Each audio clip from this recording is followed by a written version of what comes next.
Valérie, bienvenue dans mon quiz. Merci. T'es prête? Oui. C'est quoi ta plus grande qualité de conductrice? Oh boy, je commencer par le défaut, ça aurait été plus facile. OK, commence par le défaut. Tu as un passe-droit. L'impatience. OK. Oui, je suis pas très patiente. Puis je parle aux gens comme s'ils m'entendaient. OK, ils t'entendent pas. Tu leur cries pas par la fenêtre. Tu as une option sur ta voiture. Ça, c'est le genre de choses qui me font bouillir en dedans. Ma qualité, c'est je pense que je conduis quand même bien. Est-ce que tu conduis dans la voie de gauche ou dans la voie de droite sur l'autoroute? Voie de gauche plus que voie de droite, mais quand je peux revenir dans la voie de droite, je le fais. Tu niaises pas dans la gauche? Non. Et ça, d'ailleurs, toi qui conduis beaucoup aux États-Unis, ils appliquent ça bien plus religieusement que nous. Oui. Là. Ah oui, Tu absolument. traînes pas dans la gauche aux États-Unis? Non. Un céder le passage, ça te résonne quoi? Que les gens savent pas c'est quoi. Donc toi, tu sais c'est quoi? Oui, absolument. Non, honnêtement, je respecte vraiment, puis je chicane. Exemple, ma mère, ça met pas de clignotant. Si les gens font pas le céder le passage, tu sais, je suis du genre à être plus catholique qu'il faut pour ce genre de truc. Je me dis, les cours de conduite, c'est pas en option. Est-ce que tu aimes conduire l'hiver?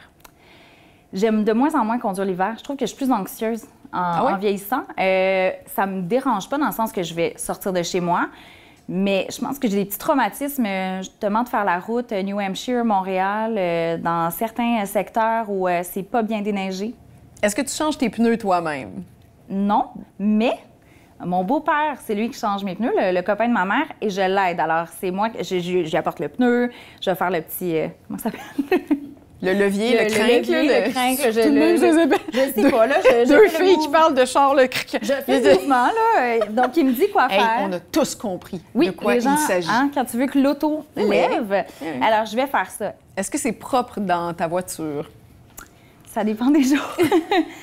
Mais toi, tu passes du temps dedans, puis Oui. tu fonctionnes quand même aussi là, d'une job à l'autre, t'es pigiste, fait que je suis sûre que t'as des vêtements, t'as tout le temps plein d'affaires à gérer, là, ça, on peut le comprendre. Si mon chum était ici, il me dirait que c'est pas propre dans ma voiture, que ça traîne. Moi, je vais te dire que c'est pas si pire. Okay. C'est juste que dans le coffre, j'ai toujours, exemple, quelque chose qu'il faut que je donne à une œuvre de charité ou autre, que je vais traîner les sacs. Mais... tu sais, des petits trucs de nourriture. Je mange beaucoup dans ma voiture. Ouais. Mais c'est pas sale, dans le sens que je vais pas laisser des choses traîner là, pendant toujours. Mais oui, il y a des petites gourdes, quand même des choses qui traînent. Je peux pas dire que c'est parfait, mais j'essaie de... Pour combien de temps tu fais laver l'intérieur, mettons? J'essaie de le faire plus souvent, mais sinon, des fois, c'est 2 fois par année, là, ce qui n'est pas assez... à mon avis. Oui, 2 fois par année, c'est ce que je fais aussi. Automne, printemps, là, après l'hiver, ça je le pense fait. que des fois, je devrais le faire un peu plus.